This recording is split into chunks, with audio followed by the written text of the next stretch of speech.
Underneath an empath are two things: horrific trauma and shame.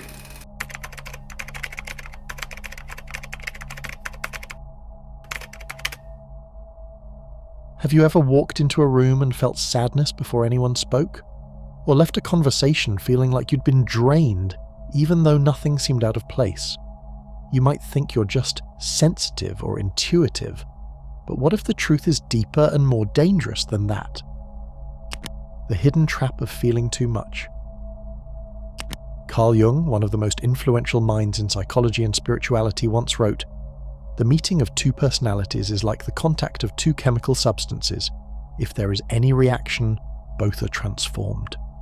For empaths, those who absorb the emotions and energies of others, this transformation can become a silent tragedy. Because when everyone else is shedding their pain, the empath is the one unknowingly collecting it. Jung spoke of individuals who unconsciously carried the burdens of the collective.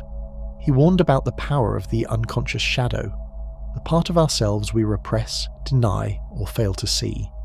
And the empath, he believed, walks straight into that darkness, not just in themselves, but in everyone around them. But here's the warning you won't often hear. Being empathic without awareness isn't a gift, it's a spiritual trap. And yes, the ability to feel deeply is a sacred gift. But Jung would say that every gift also contains its shadow. The shadow of empathy is self-erasure. It is the slow disappearance of the self under the weight of everyone else's unspoken wounds. This is not theory. This is what happens when you begin to mistake other people's emotions as your own. You feel anxious for no reason. You cry over someone else's story. You carry guilt you never earned. And slowly, silently, your own identity begins to dissolve. You don't even realize it, because you're so focused on helping, healing, and holding space for others. In existentialist philosophy, thinkers like Jean-Paul Sartre warned about bad faith, the loss of self when we live too much for others or allow external forces to define us. Sartre believed that true freedom requires embracing responsibility for our own being, rather than merging so deeply with others that we forget who we are. To lose yourself in someone else's emotions may feel noble, but it can also leave you unanchored, drifting far from your authentic self. This is why awareness is vital. It's not selfish to pause and ask, "Is this feeling mine?" Instead, it's an act of courage. It's a way to hold space for others without vanishing in the process. Jung taught that what is unconscious in us becomes our fate. If we are unaware of the psychic exchanges happening beneath the surface, we become prisoners of them. Empaths by nature are attuned to those undercurrents, but attunement without boundaries becomes entanglement. You think you're helping, but really you're absorbing, blending, becoming invisible. And invisibility is the most dangerous place for a soul to be. Empaths often find themselves in relationships that feel one-sided. They attract people in pain, in crisis, in chaos. Why? Because those in turmoil unconsciously sense the empath's open field, a psychic sponge willing to take in what they can no longer carry. This is not generosity. This is a spiritual imbalance. Jung would say the empath is living through the archetype of the wounded healer, trying to fix others without facing their own inner fractures.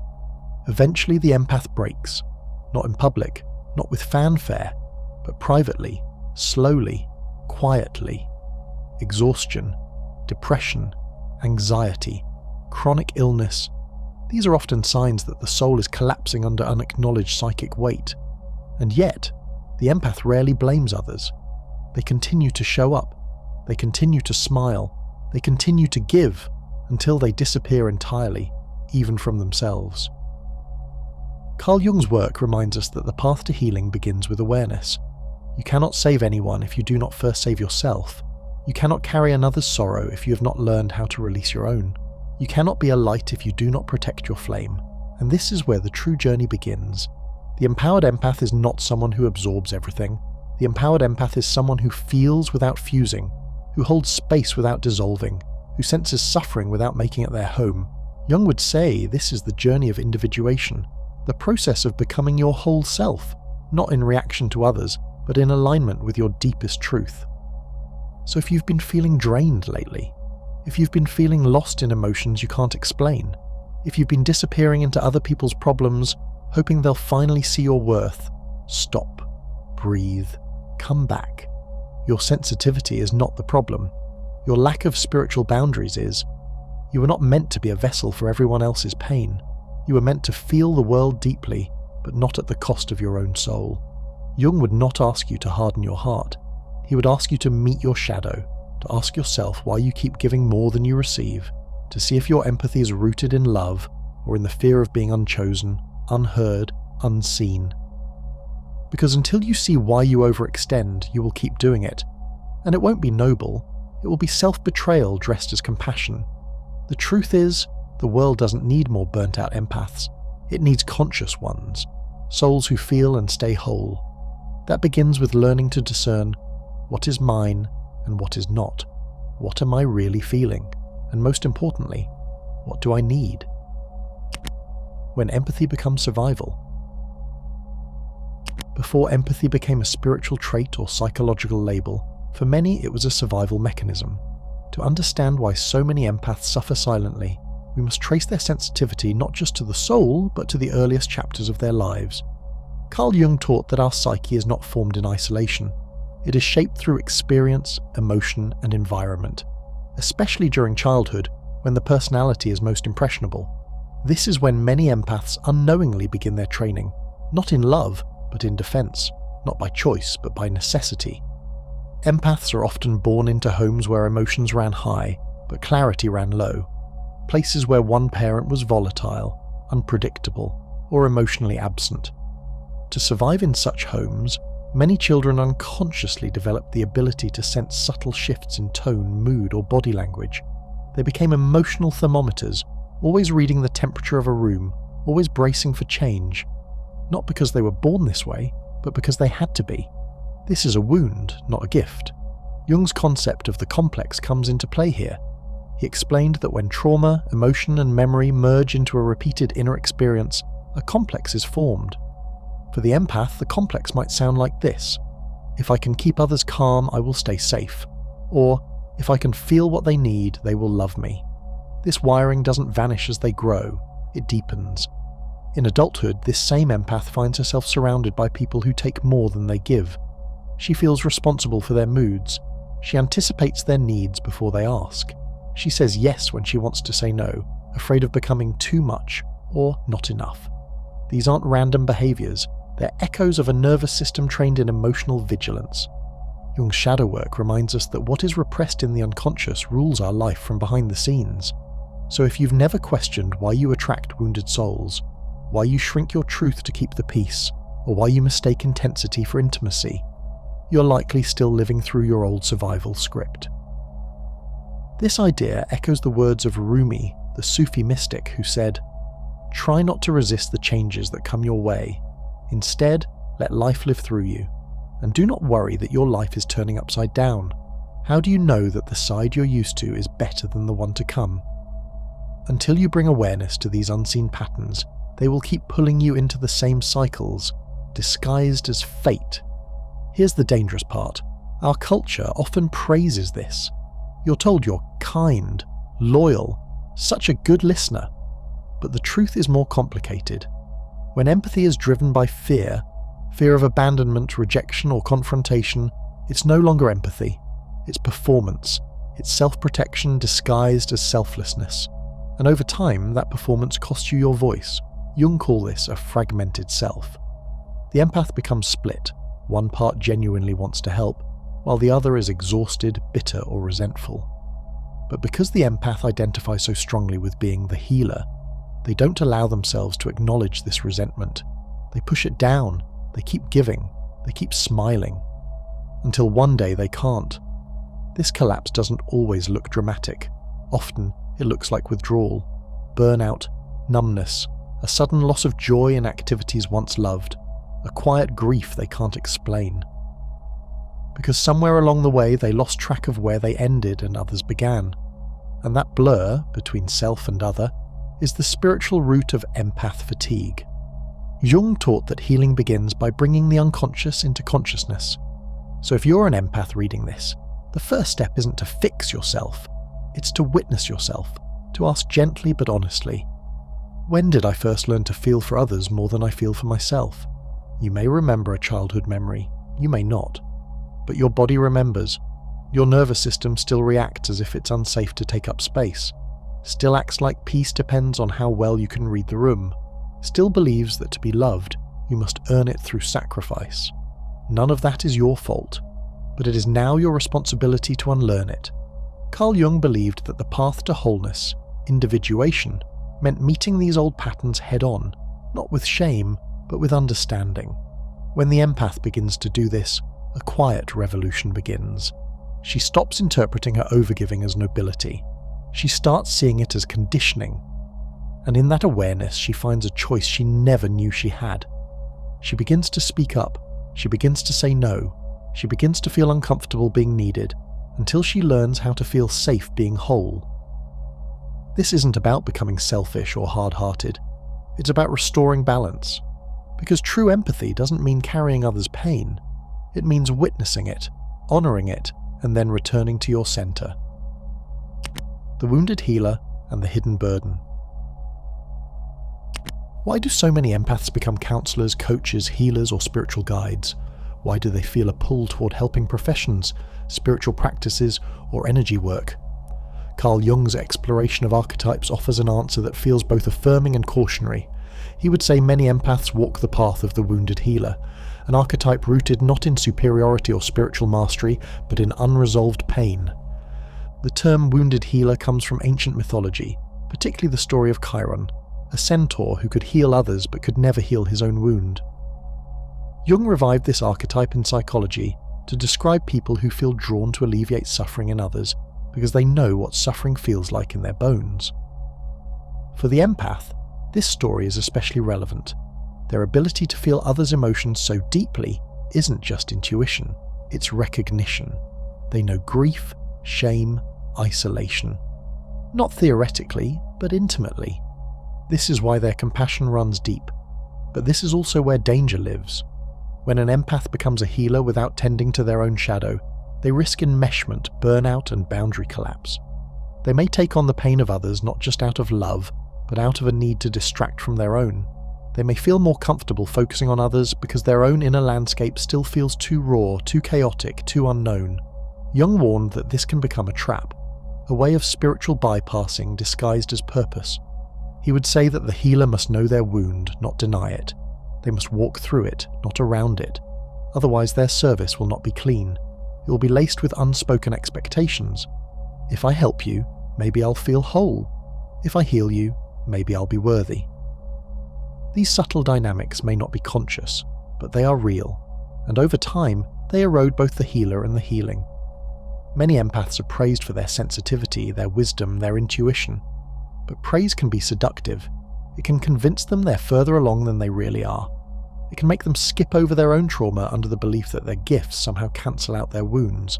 Jung would argue the opposite. The wound is the key to the gift, but only if it's faced. To be a conscious empath, especially one in a helping role, requires deep self-inquiry. You must ask, am I helping because I've healed, or because I'm still trying to be seen? Am I drawn to pain because I'm compassionate, or because I don't know who I am without it? These questions are uncomfortable, but they are necessary. When an empath has not yet made peace with their own story, they may attract clients, friends, or partners who mirror their unresolved trauma. They may feel called to fix people who are emotionally unavailable, addicted, or abusive. Not out of malice, but out of familiarity. Their soul remembers these wounds, and until those wounds are brought into light, the empath will confuse recognition with responsibility. Jung believed that what we do not heal in ourselves we project onto others. A wounded empath may unconsciously see themselves as a saviour. They may believe that if they can just help enough, love enough, give enough, then the world will finally mirror back the wholeness they're searching for. But healing doesn't work that way. The world doesn't complete us, it reflects us. So what does a healed empath look like? They are still sensitive, but discerning, still compassionate, but boundaried, still open, but no longer leaking energy. They listen deeply, but they don't absorb pain as a form of loyalty. They offer support, but not at the cost of their own soul. They help, but from overflow, not depletion. This transformation isn't linear, it's a spiral. There are moments of relapse when old patterns return, moments of confusion when boundaries feel cruel, moments of doubt when solitude feels like rejection. But Jung would say this is all part of individuation, the sacred unfolding of the self. It requires time, it requires courage, it requires truth. Empaths are often told they're too much, too emotional, too sensitive, but in truth their depth is medicine. It only becomes a wound when they forget themselves in the process of remembering others. In Buddhist tradition, there is the teaching of the middle path, a way of living that balances compassion for others with compassion for oneself. Even great healers are reminded not to pour from an empty cup. The Bodhisattva ideal itself teaches that service must come from a place of wholeness, not self-erasure. The world needs empaths, but it needs whole empaths, ones who have dared to meet their inner child, their shadow, their unmet needs, and who no longer hide from them behind service.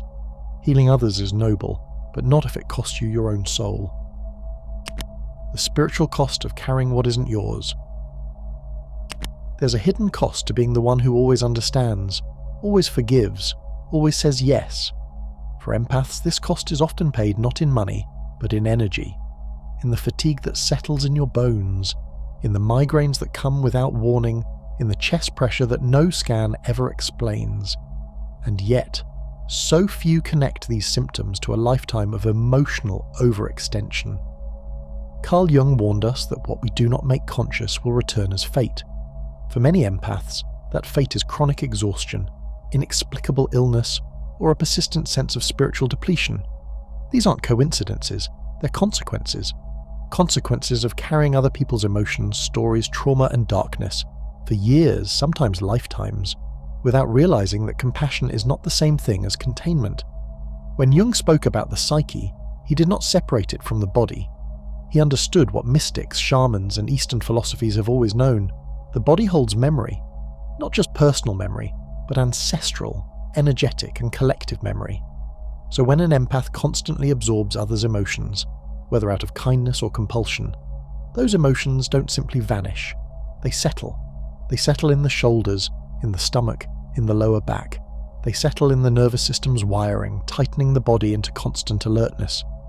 Over time, this drains the life force, not because the empath is weak, but because they have mistaken empathy for obligation, and because no one taught them how to release what isn't theirs.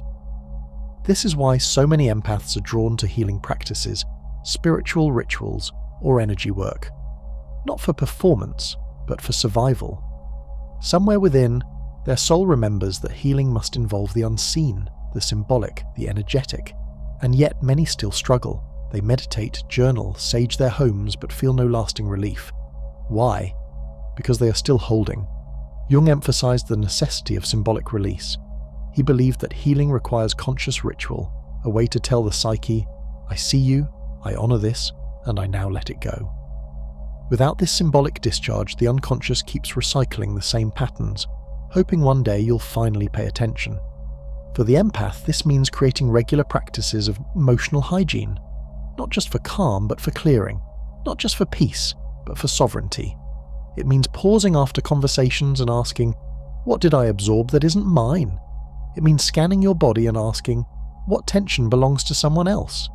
It means letting yourself weep, tremble, or scream, not because you're breaking down, but because you're finally releasing what your soul never agreed to carry. Empaths must also become skilled in the language of dreams. Jung viewed dreams as messages from the unconscious, symbolic stories that reveal what the waking mind represses. If you're dreaming of floods, intruders, or being chased, it may be your psyche's way of signaling emotional overwhelm, porous boundaries, or spiritual invasion. These dreams are not random, they are invitations, and so are the physical symptoms. That tight throat after a difficult conversation, your body saying, you silenced yourself again. That heaviness in your chest when you enter a certain room, your intuition whispering, this space is draining you. That dizziness when you're near certain people, a signal that your energetic field is being breached. We must learn to treat these not as medical curiosities, but as spiritual messengers. Jung also believed in the concept of the subtle body, an idea echoed in Hindu, Buddhist, and Taoist traditions. This subtle body, made up of energy centers, chakras or meridians, responds to more than just physical stimuli. It responds to thoughts, emotions, and environments. And for the empath, whose subtle body is especially sensitive, it's crucial to cultivate energetic boundaries, not just through visualization, but through embodiment. Walking barefoot on the earth, sitting in salt baths, chanting aloud, shaking the body to release stagnant energy, laughing, crying, creating art, making fire. These are not distractions. They are exits. Exits from the prison of emotional entanglement. Exits from stories that were never yours to begin with. Because here's the truth. Empathy is not martyrdom. You were not born to feel everything. You were born to feel deeply, yes, but also to discern, to filter, to choose. Empaths are not sponges, they are antennas. The antenna does not hold every frequency it receives. It simply notices, adjusts, and transmits only what resonates.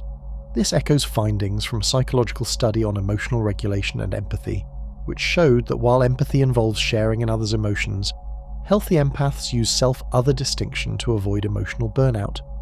Without this boundary, people can slip into emotional contagion, absorbing and carrying emotions that don't belong to them. The difference lies in awareness. Empaths can learn to sense deeply without drowning in what they sense.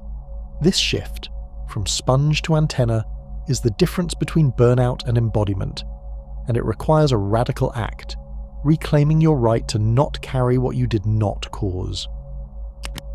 The backlash of becoming whole.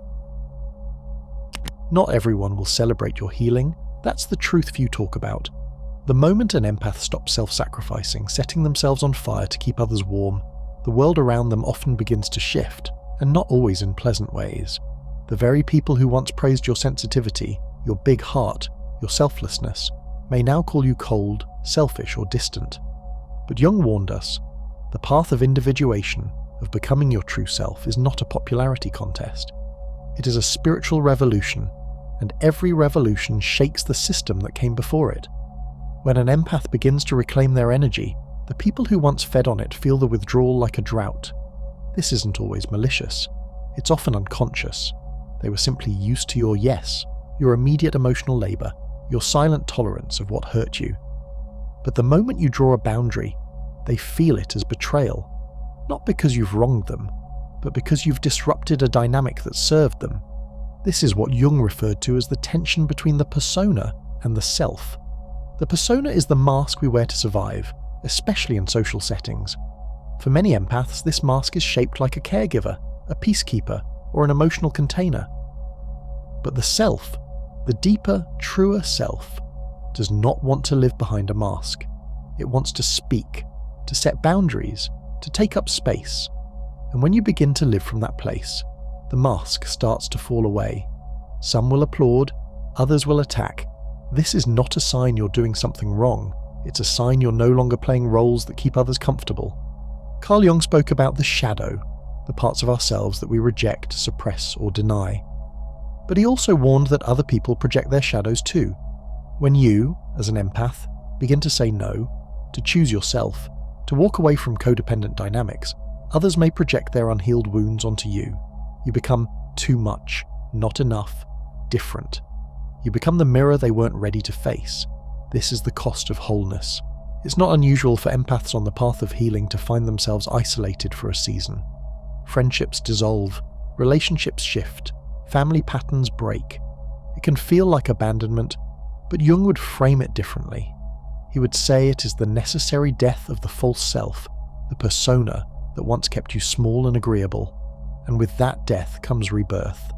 The birth of someone more integrated, more honest, more aligned. Empaths often fear this transition, not just because of the external consequences, but because they've built an identity around being needed. If I'm not rescuing someone, who am I? If I'm not the safe space, what is my role? This identity doesn't disappear overnight. It clings, it whispers, it tries to convince you that you are less lovable now, less worthy. But that voice isn't your soul, it's your conditioning. Jung emphasized that growth requires moving through this discomfort. That individuation is the process of becoming who you were before the world told you who to be.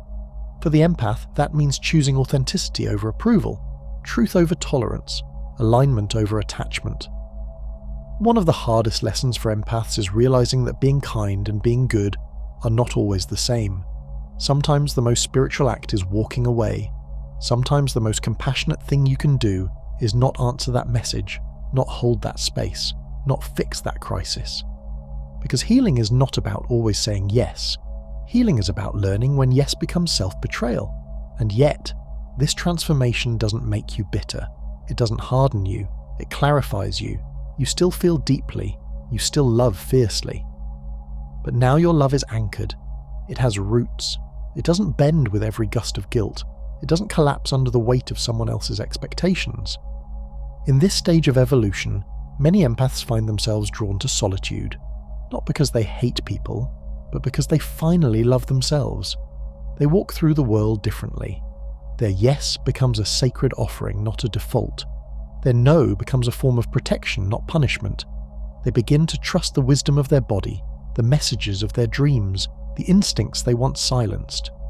Carl Jung called this the integration of opposites, the point where the inner feminine and inner masculine, the soft and the strong, the gentle and the fierce, begin to work together. No longer at war, no longer fractured, but unified. And it is from this wholeness that the true power of the empath emerges, not in being everything for everyone, but in being entirely themselves. The empowered empath, from absorption to discernment. There comes a turning point in every empath's journey, a moment when they stop asking, "Why do I feel everything?" and start asking, "What is mine to feel?" It may sound simple, but this shift marks the difference between unconscious absorption and conscious discernment. And this is exactly the space Carl Jung pointed toward when he wrote about psychological integration and individuation, the moment when a person becomes the authority of their own inner world. For the newly empowered empath, emotions are no longer taken at face value. Just because they enter the body doesn't mean they belong there. A surge of anxiety, a pang of sadness, a flush of irritation, none of it is blindly owned. Instead, it's examined, felt, yes, but not claimed without clarity. The body becomes a finely tuned instrument, and the empath becomes its musician, knowing which notes are theirs and which are echoes of others. This discernment allows empaths to step into the world again, not as open wounds, but as clear channels. They no longer fear crowds, conflict, or emotional turbulence. They walk into a room and feel, but they also filter. That is their power now, not to absorb, but to interpret. They can read the emotional temperature of a space without being consumed by it. This makes them invaluable, not just in relationships, but in leadership, healing, art, and innovation. And here, an unexpected transformation occurs. What once felt like a burden becomes a gift. The very sensitivity that once left them overwhelmed now becomes a compass, guiding them through complex energies and unspoken truths. But that compass only works when the empath is grounded in their own truth. This is why many empowered empaths develop strong rituals, not as superstition, but as structure. Morning silence, evening reflection, regular movement, time in nature, sacred solitude, not because they are weak, but because they are sensitive. And sensitivity, when left unprotected, becomes exhaustion, but when honoured and supported, becomes intuition. Carl Jung often referenced symbols, dreams, and archetypes as keys to self-understanding. For the empath, these are vital tools.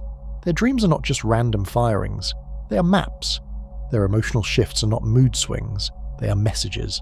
Their body reactions are not defects, they are data, but only when viewed through the lens of consciousness. In this new chapter, boundaries are not just external, they become internal codes of conduct.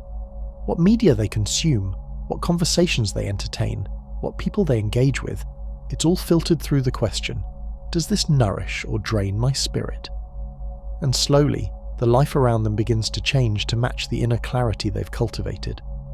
Empowered empaths also begin to trust their timing, no longer racing to save, fix, or explain. They understand that presence is often more healing than advice, silence more potent than noise, and sometimes departure more loving than staying. Jung's philosophy reminds us that when the self begins to emerge, we move from compulsion to choice. The empath no longer compulsively helps to be loved. They choose to love from overflow, not depletion, and this changes everything. Even their relationships evolve. They are no longer drawn to chaos or unhealed people. Their resonance shifts. They attract others who are also doing their work, who honour emotion without manipulation, who value presence without performance. The days of being the unpaid therapist, the energetic crutch, the emotional landfill, those days are over. Now their empathy is a tool, a medicine, a sacred art. But this stage is delicate. Old patterns may try to creep back in. Guilt may whisper in familiar tones. That's why empaths must be vigilant. Not hardened, but clear. Not guarded, but rooted. Empowerment, after all, is not about closing the heart. It's about learning to keep it open without letting it be trampled. The empath as a mirror and a force of collective healing. When an empath steps into their wholeness, something remarkable begins to happen, not just within themselves, but in the world around them. They become more than just a sensitive being who feels everything. They become a mirror, a reflection of what others are afraid to see in themselves, and it is this, more than anything else, that can unsettle those around them. But it is also what makes them powerful beyond measure. Carl Jung believed that the unconscious seeks to be made conscious, and that whatever is not made conscious will rule our lives from the shadows and be called fate. The awakened empath becomes a living invitation to consciousness. Without speaking, without teaching, simply by being, they reveal, they reflect, they ripple. Because they no longer absorb the projections of others, those projections bounce back. In that mirror, people see their anger, their pain, their avoidance, their disconnection, and many don't like what they see. But for those who are ready, for those willing to look, the empath becomes a midwife to transformation. Their presence gives permission. Their clarity creates safety. Their calm disrupts chaos. And it is in this way that the empath, once broken and overwhelmed, becomes a force of collective healing, not by fixing anyone, but by no longer abandoning themselves. Jung wrote about the archetype of the wounded healer, the one who has walked through their own darkness, and, in doing so, holds space for others to do the same. This is the empath who has stopped bleeding for others and started lighting candles instead, who no longer carries others' burdens, but who offers presence, wisdom, and truth with boundaries that are both soft and strong. This kind of empath no longer needs to be liked. They are not trying to prove their worth through service. They don't chase harmony at the cost of their own peace. They don't fear being misunderstood. Their validation no longer comes from being needed. It comes from being aligned. And that alignment ripples. In workplaces, they create spaces where people feel safe enough to speak honestly. In friendships, they raise the standard of emotional integrity. In families, they break cycles by refusing to play outdated roles. Their life becomes a message. You can be kind without losing yourself. You can be open without leaking energy. You can love others without abandoning your own soul. This is not about perfection. Empowered empaths still falter. They still feel deeply. They still get overwhelmed. But they recover faster. They know how to come back to themselves. They have tools, rituals, anchors, and they have given themselves permission to rest, not as failure, but as necessity. As they walk this path, they attract resonance. Other healed or healing beings, people who speak the same energetic language, not out of trauma, but from truth. The drama fades, the manipulation dissolves, the silence becomes golden, not heavy. They learn to thrive in stillness, to savor their own company, to trust their inner knowing more than outside noise. In spiritual terms, the empath becomes a node in the collective awakening, a lighthouse for others who are just beginning to see. Not everyone will come to shore, but for those who do, the light matters. Carl Jung's warning wasn't that empathy is dangerous. His warning was that without integration, without consciousness, without individuation, empathy becomes a trap, a loop of pain mistaken for purpose. But when brought into the light, when coupled with boundaries, discernment, and truth, empathy becomes the highest form of spiritual strength. And now, for the empath who has walked the path of self-abandonment and come home to themselves, life begins anew. Still sensitive, yes, but no longer overwhelmed. Still compassionate, yes, but no longer exploited. Still deeply feeling, but now fully free. They are no longer the echo of others' pain. They are the voice of their own soul. And in a world built on noise, that voice is revolutionary. I hope you enjoyed this video. If you did, feel free to subscribe to the channel. Thanks for watching.